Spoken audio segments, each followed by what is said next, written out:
and thank you for joining us today. In this session, we'll examine how to bring your authentic self to work. If you have not joined the previous sessions of the Alumni Career Days, my name is Bruno Hassak, and I work as Alumni Relations Manager at Rotterdam School of Management. This is the last online session of the RSM Alumni Career Days, a new initiative designed to provide career support to our alumni community, of course. If you are in the Netherlands, there is also still a few tickets available for our campus day tomorrow here on campus.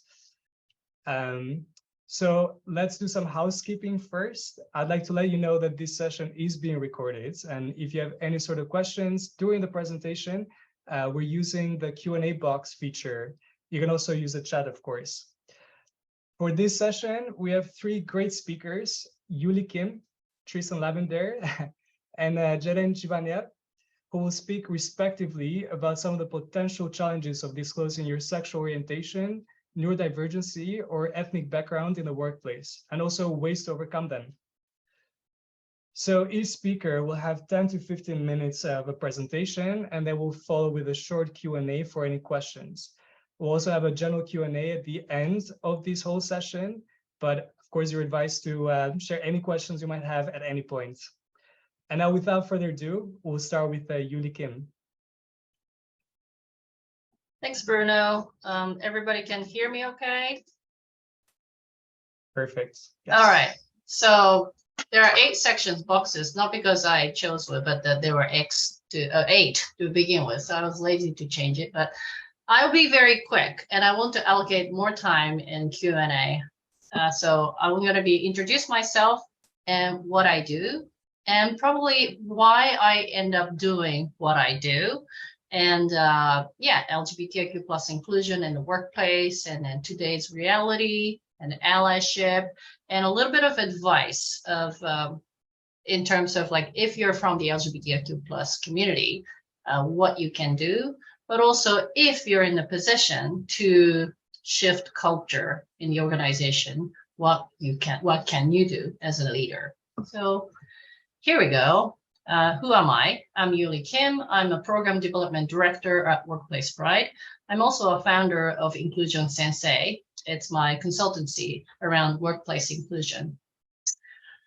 Workplace Pride is a nonprofit organization, and we help member organizations navigate their journey for LGBTIQ plus inclusion in the workplace. Most of our members are business organizations, and we do have some members based in Rotterdam, National Nederlanden, Robeco, Unilever, Shell, Maersk, and there are some more. But our members are mostly international and global organizations. Well, we have Dutch government too, but they're not member because it's a socially desired behavior, or this is the right thing to do, let's join us. That's not the case. All the businesses, they have their challenges with regards to workplace inclusion, particularly for LGBTIQ plus professionals. And they know negative touch points are too costly. So they come to us to discuss the challenges, and we help them tackle these challenges. I'm originally from Japan, but I've been living in the Netherlands since 2010 because I graduated from Rotterdam School of Management in 2011. That was 12 years ago. I'm still here. I still live in the Netherlands. Prior to MBA and after, my career span evolved around business development in IT consulting, advertising, and market research. So before RSM, I studied law. I was in business and business development, and I did an MBA. And after MBA, I thought it was my natural path to pursue that career. Also, I thought about, well, I invested this much for my education, so I have to do something in line with what I did in the past. That didn't last very long. I was never sort of passionate about what I was doing. What I was doing was to bring more cash to make companies richer. So at some point I had to stop, and I went back to school again. I did master in human resource management at Vrije University, and that's where I founded Inclusion Sensei. And then that's when I met the executive director of Workplace Pride, and he was looking for somebody who can develop learning and development program to educate corporates and employees about the importance of LGBTQ plus inclusion in the workplace. I'm also from the community. I'm lesbian. My partner is from the US, and we have 3 little children. And the reason why I do this is it's for us, it's our generation to make a better workplace a little bit better than what it is today. But really for the next generation, there's so much work to be done about gender, but also LGBTQ plus inclusion, people of color, different abilities, neurodiversity, and then many, many more. But I specialize in LGBTQ plus inclusion. So people, LGBTQ plus professionals today in the workplace, we still face discrimination, harassment, and there are some like obvious ones, the obvious discrimination that is against code of conduct. In that case, you can contact HR. So that is not the problem. It's still a problem. It's still not easy. What's difficult, I think, is more of a microaggressions or behavior issues, the communication, bullying, like a verbal harassment. So these insensitive, uncomfortable moments come in the different shapes and forms. Like it could sometimes verbal, sometimes physical, and perhaps combination of psychological. Like some people, some guys bump into my shoulder and at work and walked away laughing. That's a bit physical but psychological. And some people are told not to bring their partners to social events at work. Even in the Netherlands, I was surprised to know. By the way, I forgot to introduce my pronouns. My pronouns are she, her. So LGBTQ plus professionals today in the Netherlands and in many parts of the world, we still have challenges when it comes to bringing your whole self to work because lack of psychological safety, I think. Not everybody should feel safe at work. Everybody agrees to this statement, but not everybody feels safe at work. And then we have a problem. And we have a problem because it's about psychological safety. It impacts everyone. And if you're familiar with the term psychological safety, it's a shared belief held by members of a team that the team is safe for interpersonal risk-taking. So meaning when you're in a team setting, you're in a meeting, you want to address some points or ideas, bring up some ideas. You're not worried about how your views are seen or how you're perceived. So you're not seen as ignorant, incompetent, intrusive, or negative. So you can openly share your ideas. Like even it's crazy or out of the box, then you know your relationship is not compromised because of that. And psychological safety benefits people's performance. So take me for an example, when I was like closeted as lesbian, as a young professional, I was so scared of being exposed or known. I try to cover up. I don't know, I don't remember exactly why, but I think I was scared of how people are gonna see me or treat me. So I was very conscious about how I looked, how I talked, how I presented myself, how I even, interacted with my colleagues. And I was extremely trying to be feminine, which obviously didn't work, but I tried at least, right? So when you're conscious about all these things aside from work, and you're not very productive, you're not really giving your best at work.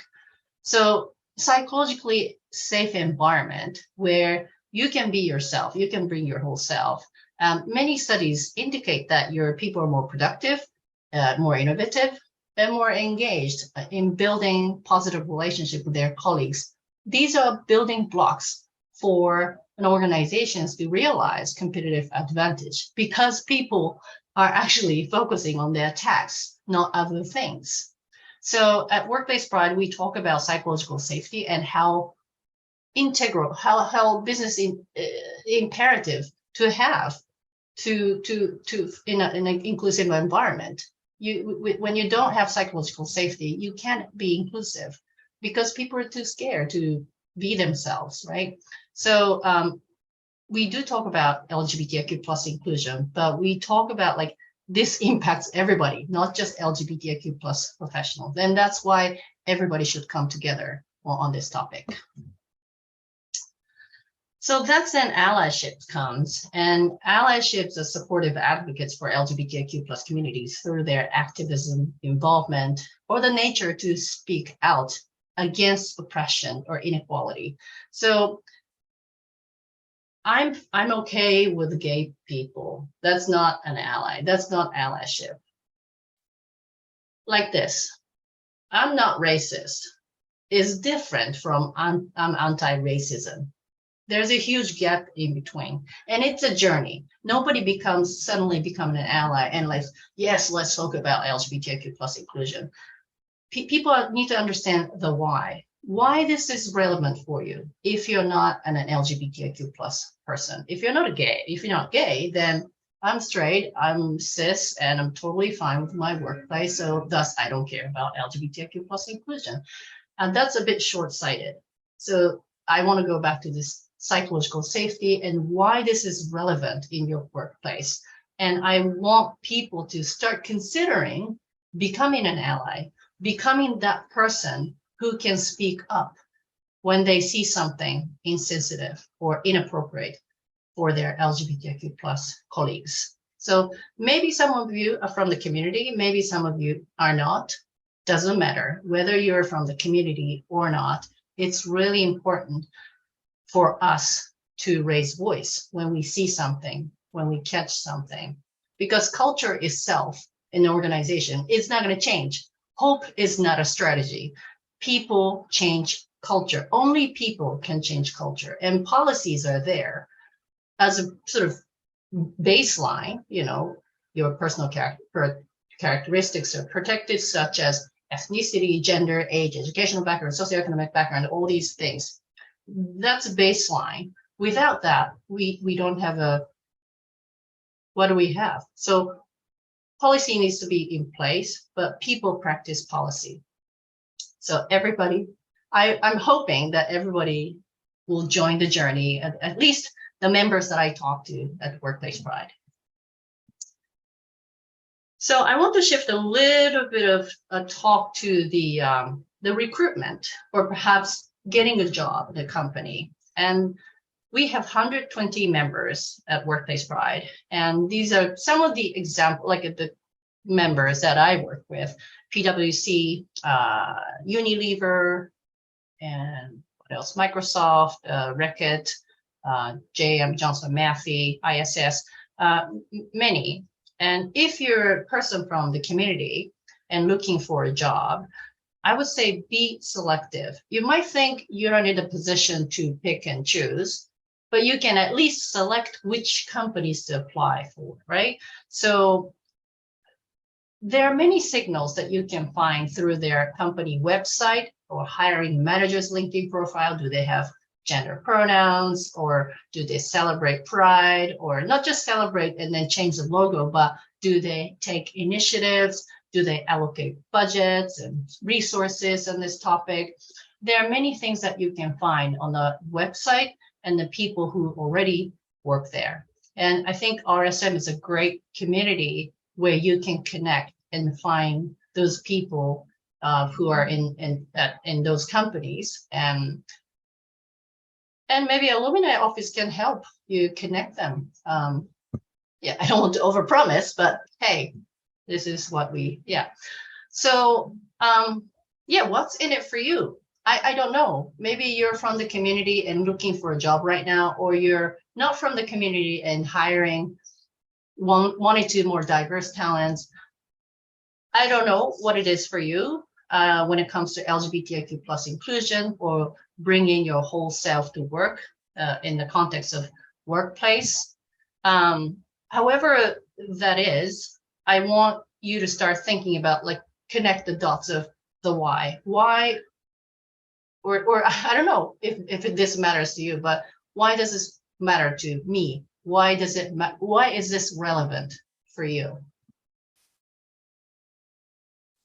So what should leaders do? I had an opportunity to do a qualitative study with a massive tech company based in Amsterdam. It's a global company.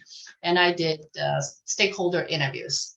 And I found 3 pillars when it comes to LGBTIQ plus inclusion. What fosters LGBTIQ plus inclusion in an organization is 3 pillars. There are 3 pillars: organizational commitment, allies and advocates, and inclusiveness. So without leaders' commitment, it's almost impossible to shift culture I don't know which. For example, if the organization X is here today, but they want to be there in terms of LGBTQ plus inclusion, then without leaders' commitment, you can't move up there. And what often LGBTQ plus inclusion is discussed as social justice. This is the right thing to do. I do agree fully, 100%. But business people need a little bit more push and business case. This makes a business case. In my opinion, I always say, like, they're not mutually exclusive. When you do the right thing, people are likely to perform better. So it comes hand in hand. Actually, they complement each other. So I don't like wishy-washy discussion. I did an MBA, it's all data-driven and all that, blah, blah. And also I worked at Ipsos, it's a market research company. So it's at least my approach is very much data-driven. And at Workplace Pride, we provide an instrument called Global Benchmark. It's evidence-based research that we do with our member organizations, that we measure the level of LGBTIQ plus inclusion in 8 sections. For example, policy, employee resource group, how the policy is more inclusive, like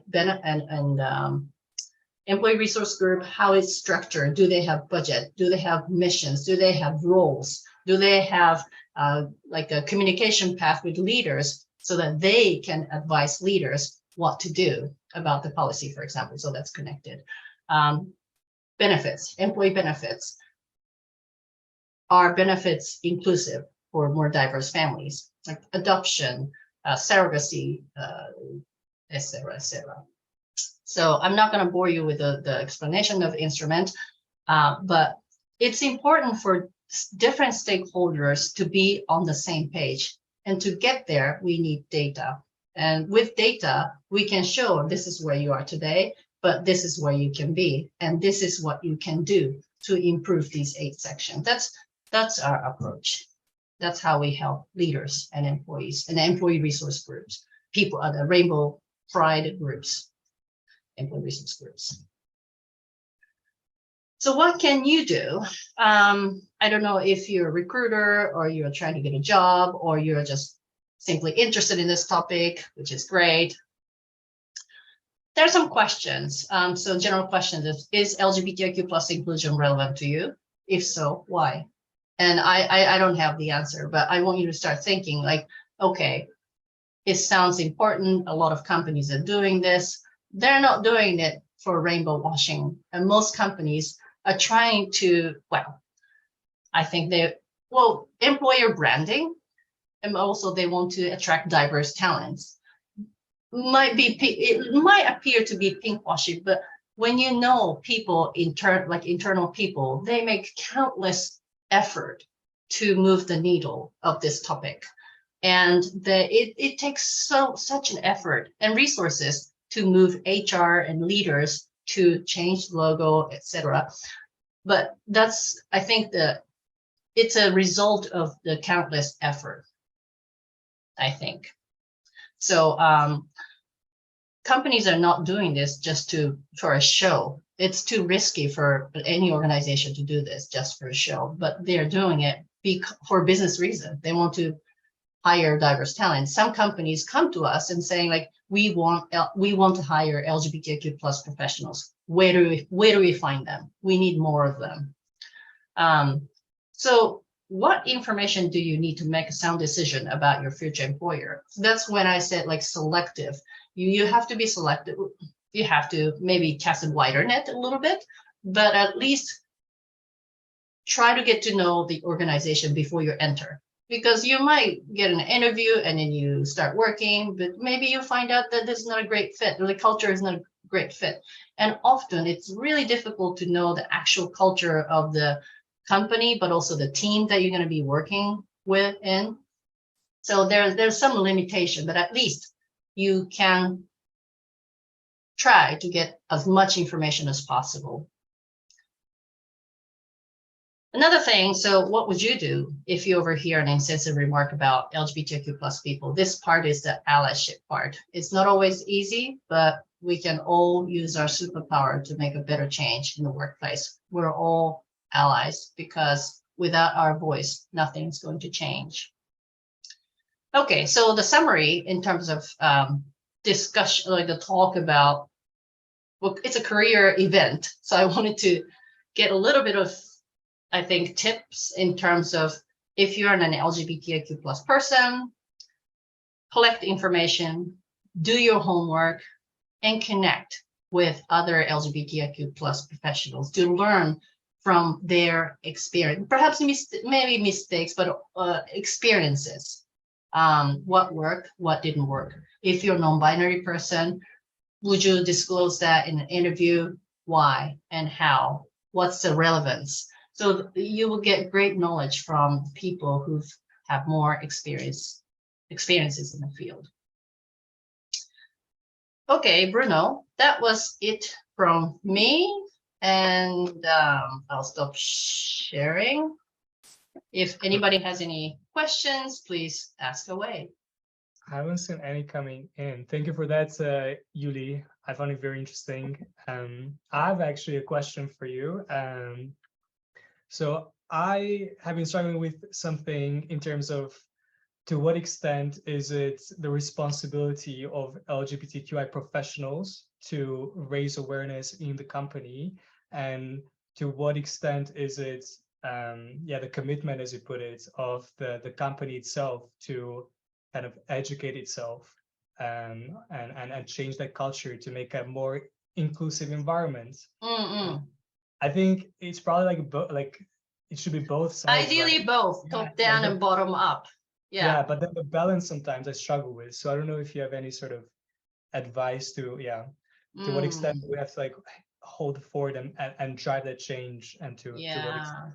That's a difficult. The question itself is not difficult, but the solution is very difficult. Like it depends. Like the MBA asks, it depends. There are many factors, but I think it depends where the bottlenecks are. If leaders are trying to push this agenda and somehow not trickling down, then on the leader level, they have disagreement. This is not priority. And what happens in the Netherlands a lot is like, the more you talk about it, you more alienate yourself. So like, for example, non-binary, like we're fine. Don't talk about it. Just act normal. Does that kind of resonate?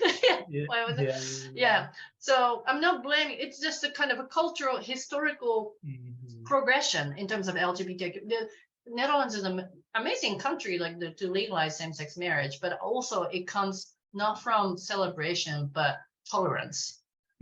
Very practical, Dutch way. Like, well, what are we gonna do with these people? They need this system. Well, I guess we're gonna do this, huh? Like, and then made it happen. That's amazing. But I think the people's understanding is like, oh, we're fine with gay people. Oh, they can get married. And what more do they need? We gave you that. So the conversation is shifting a little bit, but I think there's a bit of cultural, it's not a barrier. It's something that people don't think it's a problem. Like we're fine. We're doing great. Why do you have to talk about this? We're doing fine. And then they're not like pretending. They truly believe like we're equal. Everybody's free. They can be themselves. So be it. As long as they behave normally. They're kind of like a little bit conditional in a way. So like non-binary is. What else do you? What more do you want? Exactly. What more do you want? So it's not level playing field, and then we are with psychological safety. Everybody should feel a little bit more comfortable in the workplace. But to your question, I think top down and bottom up, and the strategy depends on where the bottlenecks are. But the best you can do as an employee, not employer level employee, is to form a group, like employee resource group, come together, talk about your experiences, and then see the challenges, report, let them know, let the management know. We see this as a challenge. People are leaving our organization. This is our loss. We need to improve our culture. It can be women, maybe women, and women and LGBTIQ plus need to come together. If the work environment is not very inclusive, then people keep leaving, and this is loss for us. Let's talk about this. I think it's important to have an open dialogue, to listen to each other. It's not an easy process, but there's always a sort of way to, I think, tackle this with right people. Yeah. We got a question from Chetan. Quick question for me: how do you quantify the inclusion evaluation for workplaces? I guess it has something to do with the benchmarking that you also mentioned. Oh, benchmarking. Well, there's a limitation to this instrument. It's not perfect. Right. So all we can do is to measure like the level of inclusion in terms of policy, employee resource group, training, education, how you educate your employees, and the benefits. And that's an internal effort. And the other 4 is a more external, societal impact. Do you donate? And then societal impact or self-ID, self-identifying. Do you have system to self-identify as gay, lesbian, transgender, or non-binary, etc.? So we ask many questions in the related to these 8 sections, but it's very specific to LGBTIQ plus professionals. We're not talking about the overall workplace inclusion. This is a massive project. If you need to do, I mean, a lot of research agencies, including Ipsos and other agencies, may provide this satisfaction survey, the employee survey to gauge level of inclusion. But questions are often generic. Do you feel safe at work? Or do you feel like you can bring your whole self to work? If you seriously want to understand the level of inclusion in a big organization, first, I think you need a construct of inclusion. And that takes maybe 6 months of stakeholder interviews, and then just to collect ideas from different groups of people of color, LGBTQ plus people, more marginalized group of people, women, and because inclusion is a subjective concept, and it's also cultural. So it may not be possible. There's always limitation if you try to measure the level of inclusion, I think. Great. Yeah. Thank you so much. I don't see any other questions coming in. And if you do have a question for Yuli, we're going to have, as I said, a general Q&A at the very end. So yeah, if you do have those questions, do put them in. And I think it's time now to go to our next presentation from Tristan Lavender, who will talk to us about neurodivergency, the challenges of disclosing that in the workplace, and also some of the ways to potentially overcome that. So the floor is yours, Tristan. Yeah, thank you very much, Bruno, for the kind introduction, and thank you all for joining this session. As the title of my talk already reveals, I'm here with you today to share my experiences being different from others in a way that you cannot see from the outside. My story is about the ways which we can be and feel different on the inside because of how our brain works. I am what they call neurodivergent, meaning I have a brain that is wired differently from most others, making me see and experience the world in different ways. And more specifically, I'm autistic. I'm on the autism spectrum. And that is something that I discovered in my early 20s, fresh out of university, when I was struggling with severe depression and anxiety because I had a really hard time connecting with others. But until a year ago, I actually never would have felt comfortable in a setting like this to share with you that I'm autistic. Nor did I ever share this with colleagues at work. To be really honest, I even struggled to bring it up with some of my closest friends. So that's for 16 years, I essentially lived behind a mask, desperately trying to hide my differences, living in fear of the stigma that comes with a label like autism. It was only a year ago at the age of 39 that I finally felt more comfortable opening up about this aspect of my identity at work. And unfortunately, that kind of fear and shame that haunted me for so long is quite common among autistic people. And actually not just among autistic people, but also among those with ADHD, dyslexia, or other neurological differences. Many of us feel like we need to pretend we're normal, whatever that may mean, to fit in and be accepted by others. And that is, I think, a pattern that we should break together, because, in keeping with today's theme, I think we should all be able to bring our full and authentic selves to work. So that's why I hope to achieve 4 things with you in this session. First, I realize that some of you may be relatively new to the concept of neurodiversity, so I'll just briefly introduce the concept first. First, I'll briefly introduce the concept to you, then we'll spend a moment discussing why it can benefit organizations to offer a safe and welcoming environment for neurodivergent people. And I'll then share a bit more about my own personal experiences, also learning to speak up for my needs and boundaries as a neurodivergent person. And then finally, I'll give you a few examples of how we are addressing this topic at Philips, which will hopefully also offer you some inspiration for how you may be able to champion neurodiversity in your own organization. So let's dive into it. Let's set the scene first. What exactly is neurodiversity? And I hope that it is now moving to the next screen. Can you see a brain here? Yes. This is working. Great. Wonderful. Let's do it like this. So as I said, some of you may be new to the concept, so let's just briefly introduce the concept first. Neurodiversity is a broad term that describes the differences in how our brains process information and interact with the world around us. So it's a term that describes everyone in this session, because we all think and experience the world in different ways. But then there are people like me who are so-called neurodivergent, meaning we have brains that, statistically speaking, function in less common ways. And that includes a wide range of neurological differences, as I said, not just autism, but also ADHD, dyslexia, and some of the other less well-known conditions that you see listed in this slide. And while we represent a minority, 1 in 7 people is actually estimated to be neurodivergent. So that is a substantial group.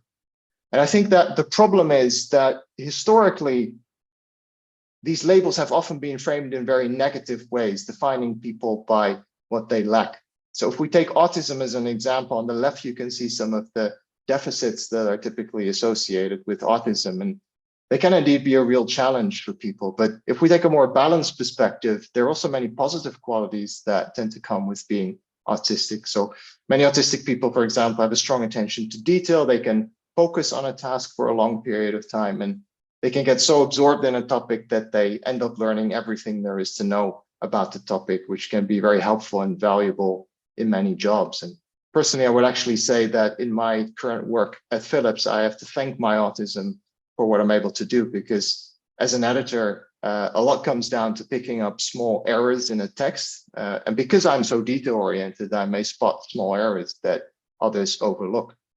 And similarly, if you take ADHD as another example, that is also a label that is often associated with negatives, whether it's being easily distracted, restless, impulsive, chaotic, disorganized. And it's absolutely true that ADHD comes with its challenges, and I see that in friends who have ADHD. But again, it also goes hand in hand with many positive qualities, whether it's creativity, empathy, or being able to generate new ideas. And if we look at dyslexia as a third example, again, when people think of dyslexia, it's often also the negatives that come to mind first. With someone who probably has trouble reading and writing, and they may leave a lot of spelling mistakes in their emails. And while that may be true, dyslexia also comes with many positive qualities. So I was just talking to a dyslexic leader at Philips the other day, and what he shared with me is that many dyslexic people are very good at big picture thinking. So they can easily connect the dots between different fields because they're very visual rather than verbal thinkers. So as we speak about neurodiversity, I think it's important to realize that there are always 2 sides to the same coin, and that neurodivergent people are more than their deficits. And in the right conditions with the right support, they can actually thrive and add a lot of value. So that's why I think it's important that organizations also start taking this topic seriously. And more specifically, I see 3 reasons why neurodiversity is important from an organizational perspective. First, as I like to say, together we see more. I just shared with you that as an autistic person, I may be good at spotting small details. But the flip side of that is that I may sometimes lose sight of the bigger picture. And for someone who's dyslexic, as I just said, it may actually be the exact opposite. And that means that together we see more, we complement each other with our strengths. And that, I think, is what can spark innovation and productivity in a team. And secondly, I think it's also important to realize that not being able to be your true self at work can take a heavy toll on mental health and well-being. Having to constantly mask your differences as a neurodivergent people can be really exhausting and also lead to burnout. And unfortunately, I've been there myself in my career as well. And it's not pretty and it doesn't help anyone.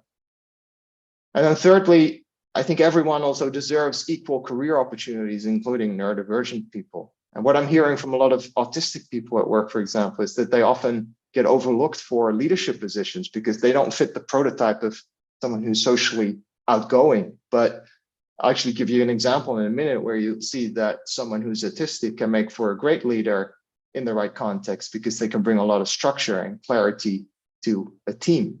And that means that organizations are also missing out on talent if they don't expand their view of what a leader can be. So I think there are a lot of reasons for organizations to take this seriously, but the sad reality is, if you look at the numbers, is that the majority of neurodivergent people don't feel the psychological safety yet to be open about their differences. I mean, Yuli just spoke about the importance of psychological safety, and that is very much lacking in a lot of neurodivergent people. So a recent survey by Berkeley University of London showed that almost 2/3 of neurodivergent employees fear stigma and discrimination from their own management, and to a slightly lesser degree, also from their own colleagues. I think these are quite shocking statistics when you think about it. And it means that organizations still have a lot of work to do when it comes to creating a more safe and inclusive environment for neurodivergent people. And as I said, it took me 16 years to finally get to that point where I felt more comfortable being openly autistic. And for me, the main reason to finally take that step was that I had developed a stronger appreciation of the strengths that come with being autistic.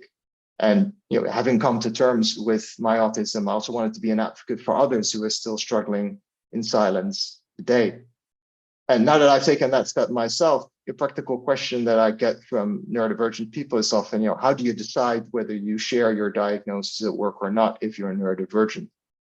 And in an attempt to answer that question, well, first of all, I think there's no right or wrong answer to this question. This is a very personal choice. What I hear from some people is that it is helping them in the sense that it offers a sense of relief. They can be more open about themselves. And on a practical level, it also may get them access to support more easily in their organization. But realistically, there can also be downsides, especially if you work in an environment that isn't used to having this sort of conversation yet. And I also know colleagues who have said to me, look, it's not even relevant for others to know in my environment that I have a certain label or diagnosis, as long as I can just be open about areas where I may struggle. So I think this is something that you need to think through for yourself if you're neurodivergent. And for those of you who read Dutch, I can recommend this book that I included in the slide, because it can help you guide you through that process in more detail. And I think whether you are neurodivergent or not, I think one of the most helpful things that you can do is to get clear on your own needs and boundaries, because that is also what will help others in your environment understand in concrete and practical terms how they can better support you. So I think that's relevant for all of us, whether we're neurodivergent or not. And I just want to give you a few questions for reflections to illustrate that. So if you look at the first question, what helps you to be at your best when you're in work meetings? Are you the sort of person who would just share what comes to mind in the moment? Or are you the sort of person who really relies on preparation and needs to think things through before you speak up? As an autistic person, I definitely fall into that second category. So if you were to put me on the spot in a meeting without any preparation, then my brain would just freeze because it needs more time to process information. So I will always ask for an agenda and relevant pre-reads because that's what will allow me to prepare. And I think that is also something that we can embrace as common meeting practice in any organizations to make it easier for autistic people, but also introverted people, for example, to think things through in private before they enter a meeting. And as a second question or conversation starter, are you the sort of person who thrives being surrounded by people, or do you need a quiet space to be at your best? Again, as an autistic people, I definitely need that quiet space. And that's something that I've always been very open about with my manager, even long before I shared that I'm autistic.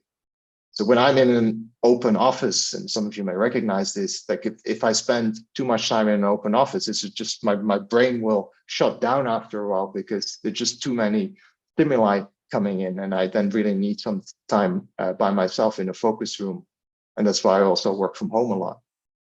And I know from experience that it can be very hard to talk openly about these things because there's often this sort of implicit social norm within an organization that we feel we need to adhere to. And a great example of that is joining colleagues for drinks after work.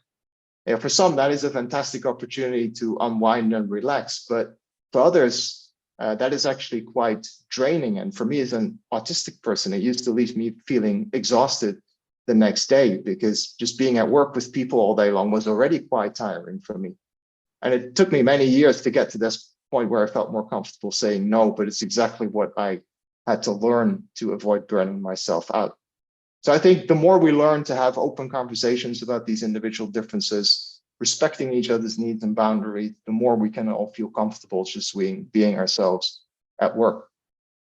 So that is also what personally motivated me to launch a neurodiversity employee resource group at Philips last year called the Philips Neurodiversity Network. And that is a platform that brings together colleagues at Philips, allows them to rally together around this topic and champion an inclusive work environment together. Because to Julie's point, that can really be helpful that you're not just facing this as an individual, but you can support each other.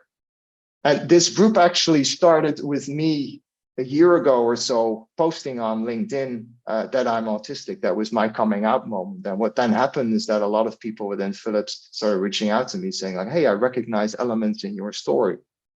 So what I then did is I created an online community around neurodiversity, which anyone in the company can join to bring these colleagues together. And I started asking questions to better understand their needs, their pain points, and what a fully neuro-inclusive Philips would look like to them.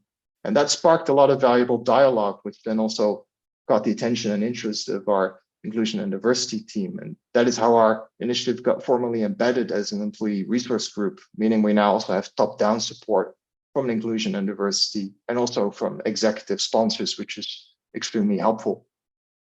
So we already have over 500 community members at this point. And with a smaller core team, we've really taken the lead in organizing activities and educational programs around neurodiversity to raise awareness and understanding of the topic and really anchor it in the culture and organization, with the ultimate mission of making Philips a place where every mind can thrive. And a big part of what we do as an employee resource group is to amplify neurodivergent voices in our organization, to show that it's actually okay to be different. And a wonderful example of that is my colleague Ben, who got diagnosed with autism and ADHD at the age of 50. And I recently got to interview him about his lived experiences. And I really wanted to focus on his strengths and what makes him a valued leader at Philips. And by posting stories like these internally and externally, we're really trying to break the stigma around neurodiversity. And we then also regularly solicit input and feedback from our community to understand, as I said, their needs and pain points. So for example, our real estate team in Philips recently reached out to me and said like, hey, we're opening a new headquarters 2 years from now in Amsterdam. We would love to get input from the neurodivergent community at Philips for how we could create a welcoming and productive work environment for them. So I posed this question to our community and we're getting a lot of input from them, whether it's about acoustics or lighting or having sufficient quiet spaces, because again, different people will have different needs in an office environment. And it's fantastic, I think, that people in real estate are also now becoming more aware of that. So this is just one example, but I think it shows the power to come together as a minority group. And if you put some structure and organization around that, you can really make yourselves heard as a group, because 2 years ago, we never would have been invited to a discussion like this, but now we are visible and we are invited to the table, which I think is fantastic. So that already brings us to the end of my presentation. And I just wanted to leave you with 3 takeaways. So I hope what you'll take out from what I shared is that at its core, embracing neurodiversity is about recognizing that we all have our strengths and challenges at work, depending on how our brain is wired. And if we focus on people's strengths, whether it's in ourselves or in others, we really can begin to take away some of the stigma that still surrounds labels like autism, dyslexia, and ADHD. And if we move beyond these labels, let's start having more open conversations in general about what we all need to be at our best, because one size never fits all. And I think by giving expression to what makes us our unique and authentic selves, we can also lower the barriers for others to do the same. And that is what I hope to have been able to offer you today. I'm happy to take any questions that you may have. And if you feel more comfortable doing so privately, do feel free to connect with me on LinkedIn. You can scan this QR code or just search me up on LinkedIn. I also regularly post more educational content and personal reflections on the topic. So do feel free to connect. I'm happy to continue the conversation with you after this session. Thanks so much for your attention. Thank you very much, Tristan. Yeah, I really enjoyed hearing also about everything you achieved at Philips. Very inspiring. And I actually had a question. Sure. I personally, this is one of the first times that I get thorough information about neurodivergency. I feel like if there's quite a bit of talk when it comes to, for example, the presentation that we just had from Yuri about LGBTQI rights and visibility. At least I have not heard a lot being talked about neurodivergency. So yeah, in spirit of educating myself as well, and I want to like learn more about it, and also offer my colleagues that may be members of the community to show my understanding without being patronizing. Do you have any sort of advice in a personal level? How do you approach that? As you said, it is very much their choice whether they want to disclose it or not disclose it. But yeah, is there any way for so-called allies to show their support without crossing a boundary of sounding patronizing, basically? Yeah, well, I think the challenge there is that you may have people in your work environment who are neurodivergent, but because they never share that at work, you may not know that they're neurodivergent. So I think the best you can always do is just to be curious and listen to what people need. Because as I said, I think it's not so much about the label often. It's more about recognizing that what may work for you as an individual may not work for another person. So I think just being open-minded and understanding that different people in a team may have different needs, may have different challenges. I think that is going to help create an environment for everyone, whether they're neurodivergent or not, to feel more comfortable in their own skin and also being vocal about what they need to be at their best. And if people do decide to share with you that they have a diagnosis, again, I think the best you can do as an ally is just to be curious and reflect, offer the other person the opportunity to reflect on what that means for them. Because I've shared my individual story, but if you were to speak to an autistic colleague at work tomorrow, they may have a very different story. So rather than thinking, oh, label X this, just be curious about what it means to them and how you can better support them. Great. We got some questions actually. Let me see. Well, one, Tristan, do you think that considering neurodivergency inside a company would drive cooperation to complement the company charts? Say creating a co-director kind of position, bring the union of skills rather than trying to find just one human that in theory can do it all, aka classical creative tandems on 8 agencies. Sure, I'm not sure I fully understand the question. Could you? So I think maybe this refers also to the example that you gave when you had certain strengths and then you had one of your colleagues who is dyslexic that had other strengths and you kind of like complemented each other. Do you think that this could also, this is my understanding of the question, this could also be implemented then on the company chart where there can be positions where people, instead of expecting someone to have Oh, sorry. Now, it's excellent. Have 2 different positions implemented to that. Sorry, it took me a moment to answer. It's an excellent question. I think it's excellent thinking because I think historically companies, they would draft a profile and look for certain qualities, look for certain experience. But to your point, it may actually be that you find someone who is, for example, super creative, can bring up a lot of new ideas which are needed in that role, but that poor person may not necessarily be very structured or organized. But if you manage to maybe pair that person with someone in a team who can help bring that structure and organization, then these two people together may actually make for a much more powerful combination. So rather than trying to find sort of the perfect candidate who has all of these qualities, can you find ways of pairing people in a team so that they can complement each other? I think that is definitely the sort of thinking that I would hope to see more also in HR and in recruitment. Great. Yeah. I hope that answers your question. Yeah. Yeah. I also hope that I had the good understanding of the question as well. And we have another question also from Julian. How can I communicate to others that I'm a more visual thinker or someone who sees visual patterns in data without my colleagues or interviewers thinking that I'm making it up? Thinking, yeah, sure. Oh, that's a great question. Well, we don't really have time now to have an actual conversation about that, but I'd be curious to hear how people may have responded to that in the past. I think need to think about that a bit more. But I think illustrating it with, if I can add just briefly one thought, I think trying to illustrate that with practical and concrete examples can maybe help other people understand what that means for you. Because labels often don't have meaning to people. And if you say, like, I'm a visual or a verbal thinker, that may be still quite abstract and hard for people to grasp. But if you can give an example of what that means in your day-to-day work, maybe that will help others understand. That's sort of the first thing that comes to mind. Yeah, no, that makes sense. Great, thank you so much, Tristan, then.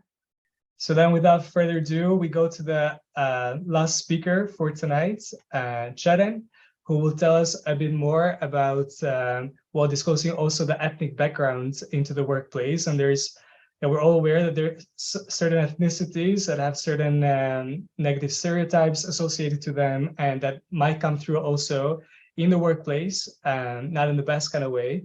So Chetan will talk a bit about her experience dealing with that, and give us also some advice how to best overcome them in the spirit of this whole session. So the floor is yours, Chetan. All right. Yeah, so today I want to talk about a bit more about about the nationality and how this interacts with inclusivity as well. As today's last speaker, I think today we already had two very inspiring speakers. So I'm very happy to be the one who closes up this session with this panel as well. So overall, we always hear a lot about this topic, inclusivity, especially in more inclusive environments, that this notion is thrown around a lot. That's but what is actually inclusivity? Is it not excluding? Is it welcoming everyone? And of course, it's a little bit of everything. But I think for myself, I only understood what inclusivity really meant up on the moment that I faced an exclusive environment and some challenges towards inclusivity. So overall, in this 10 minutes, I want to talk a little bit about how to deal with inclusivity, exclusivity, and discrimination relating to nationality. And I want to use my personal experience as a guiding line. So overall, my name is Ceren, so hello again. I am from Ankara. I'm from Turkey. I grew up there. And in 2017, I moved abroad, so 6 years ago. And I lived in France, Netherlands, Germany. And my relationship with RSM was more about me having my master's degree and finishing it up last summer in marketing management. And I'm working as a marketing specialist. So overall, I worked in some corporate companies and everything. And recently, I decided to move to Germany to embark into a new experience and to try some cultural things. And in this experience, I actually faced some cultural challenges. So in today's agenda, I'm quickly going to talk about what are the symptoms of some uninclusive work environments. I want to really talk about microaggressions and how to navigate through those challenges, which is, I think, the most important part as well. So symptoms for uninclusive environments for expats, and I think especially expats, but also if you come from a background or from a nationality that already has a label, then it doesn't really matter for how long you've been living abroad and how well you're integrated, that people might have certain tendencies to put certain labels on you. And I mean, actually some quick statistics that out of all people who reported discrimination in Germany recently, 1/3 of them reported that this was because of their ethnic origin. And also, for example, in the Netherlands, people reported that discrimination came more in terms of in the form of a discriminating comment or by being ignored or excluded from groups mostly. So some possible ways to spot uninclusive work environments, I think, for example, I think it all starts with, of course, questioning and during different phases, from in the interview phase while being during the company. For example, there are some ways to ask more direct questions, being, how diverse is the team, or how many international people are in the team, and so on. But also there are more indirect questions that maybe the teams which has more unprepared answers. For example, asking who is the most different person that you know in your team can lead into any type of direction, but I can most importantly reveal in the tone of the answer, in the answer itself, what people actually think or consider of people or individuals in the team that are more different than themselves.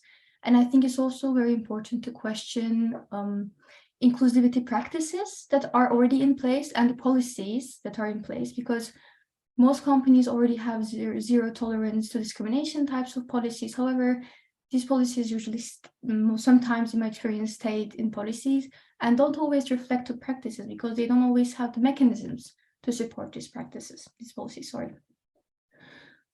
Checking the diversity of the teams and the diversity management, and also trying to see as an expat how we fit into the ambitions of the role, of the team, of the company, because of course, as an expat, I think we are able to bring a unique set of skills, but this also means that it has to make sense also for us to bring this unique set of skills. For example, in my experience, I was hired to make the company more international in the internationalization incentive of the company.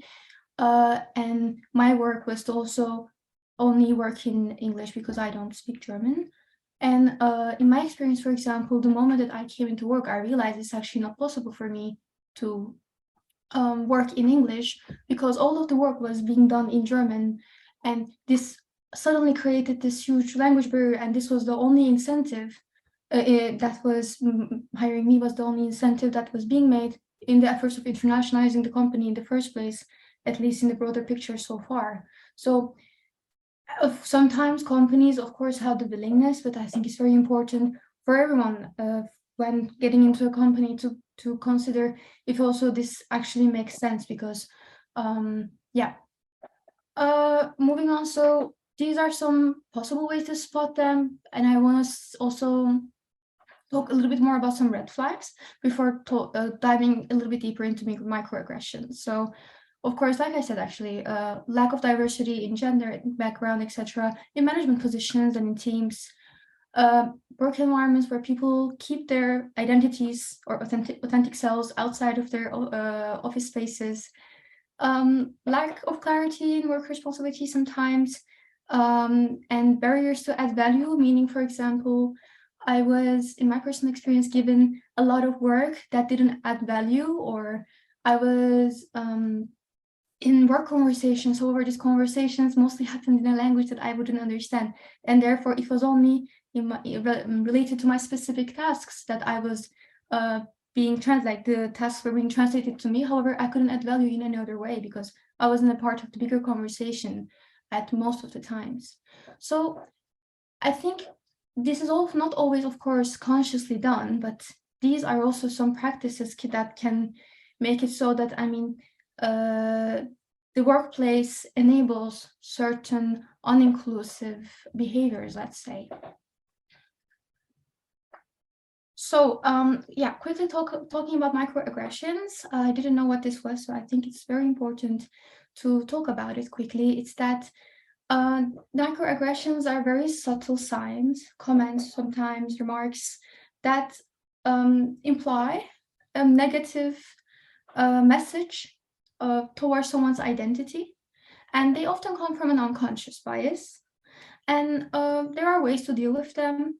So, but before that, some examples. For example, someone saying, "Yeah, when I look at you, I don't see color," by denying, in the end, then the person's ethnic experience, for example, and so on. And for example, in my own experience, I had a manager who told me, "Yeah, you should learn this language, for example, because otherwise you will become like the construction workers working at my house who also didn't learn the language," giving me a message that he puts me in a box that he already constructed in his head that is outside of me anyways. So what to do when facing this kind of exclusion, because I think it's not something that anyone wants to be in, and I think it's a very difficult position because no one really anticipates to be discriminated, unfortunately. And also in terms of education and everything, we can think about it all we want, but it's most situations are also very context-based. So I try to come up with some general solutions that might at least be maybe a guiding line in these complicated situations.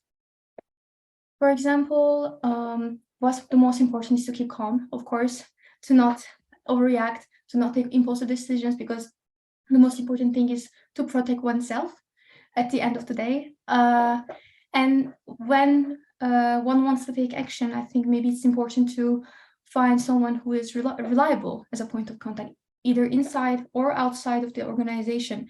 And these people don't always have to be the people from HR, because you can also, for example, question if that's a really good contact. Some companies have also anonymous internal mechanisms who deal with these type of cases. Another thing is very important to gather proof. I think then you really have moments to that can back up, that have been documented to back your case if you are ever in a position that you need to back this up. And at the end of the day, also what's very important is to listen to your gut, because most times if something feels off, there is a big possibility that you're right. And at the end of the day, if it's in a company culture that is enabling these type of behaviors, they might try to cover it up, they might try to tell you that this doesn't exist, but in the end, you know your own truth. And I think it's very important to listen to that gut feeling and really try to see things as you feel and as they are as well. And last of all, this brings my last point. What's very important is actually once you're out of, if there's something like this ever happens, once you're out of it, and you have secure your own safety, it's to use your voice in the end. I mean, no one is exempt from biases. I have biases, everyone can have biases, and I think it's important that we take ownership of them. But on the other hand, we hear a lot about extreme cases of discrimination for example, and it is actually very important to keep the conversation going, to also have cases that are in the middle, that are not so extreme, but that are still there, in order to be able to rise beyond our personal experiences and leverage our experiences, also including positive acts of inclusion, because at the end of the day, we can allow then ourselves to become a force for positive change, just like RSM says, actually. So that's all I have for today. Thank you. And if you have questions, feel free to ask them away, and otherwise, feel free to connect with me also on social media. Thank you so much, Shaden. I do not see any questions coming in, but I have a question for you. So I am myself Albanian, and there is also certain stereotypes that are connected to Albanians. And sometimes what I've noticed about people making comments is also sometimes they try to cover the comments or make it pass as a joke. And then sometimes I'll sit down and think, okay, so is this a joke? To what extent do we just pass on the comments that you mentioned and that you've been experienced as a funny thing? And to what extent do we then, normalize those with being okay, it's just being funny? And to what extent do you think that we should take them a bit more seriously? Yeah, thank you for your question. Well, I think even through jokes, this can also qualify as microaggressions because they, like I said, they also might reveal some implicit biases that people have. In those moments, of course, it's up to the person to see if a confrontation should be valid or not, or that's totally up to the context, totally up to the person. But I think it's for me, I try to handle those situations, for example, by asking the person to repeat what they said, for example, without necessarily being aggressive, but also just trying to let them be aware of it and reflecting this behavior to themselves, because at the end of the day, humor is not most times just humor. And in my personal opinion, I don't think it's okay to joke about things that are hurtful to others. Yeah, that makes total sense. Thanks a lot. I don't see any other questions coming in. So going once, going twice for questions for all the three speakers. And if not, then I'd like to thank you so much, Yuli, Tristan, and Sharon. I really enjoyed having these different perspectives that you brought to this topic. So thanks for that. And this also concludes the online sessions for the Alumni Career Days. As I mentioned in the welcome note, we do have a day full of sessions tomorrow on campus. So I do hope to see some of you there. Sharon, you mentioned that you might come, so maybe I'll see you there. And otherwise, thank you all so much, and have a good evening. Thank you all so much. Thank you. Bye, everybody. Bye.